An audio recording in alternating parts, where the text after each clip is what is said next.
Hundreds of workers, members of the Trades and Labour Union and supporters of the St. Kitts Nevis Labour Party united in an annual Labour Day march through the streets of Bastia and were addressed by leader of the Labour Party, Dr. Terence Drew.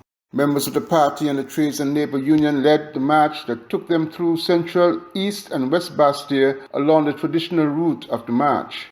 Ending at the Patsy Ellis Playfield, several representatives addressed the crowd, with Dr. Drew presenting the featured address.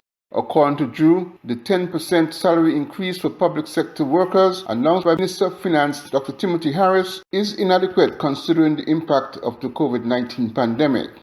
And I want to say to all our people that today we hear a big announcement, or supposedly a big announcement, that the workers or the public servants will get a 10% increase. You all heard it? You all heard it?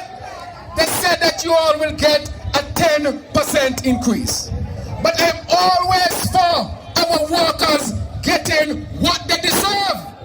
And where I stand, you would have passed through a pandemic for 2 years. You would have lost your job during that time. Many of you could not find work.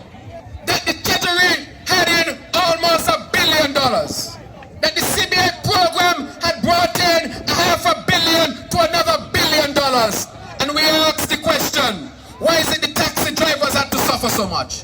And at that time, we said, why not use the $1 billion in the Treasury and the $500 million to $1 billion through the CBA program and help the people of St. Kitts and Nevis?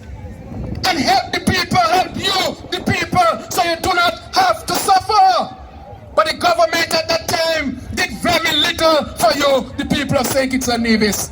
And they introduced an unjust policy of no job, and that is why you see the workers here today, people like Donny Rollins and Curtis Cook and other workers demonstrating for their rights. Dr. Drew also addressed other matters, including the relationship between St. Kitts and Nevis, as he gave a glimpse of a renewed focus for the SKN LP. Glenn Barth reporting for SKN Newsline.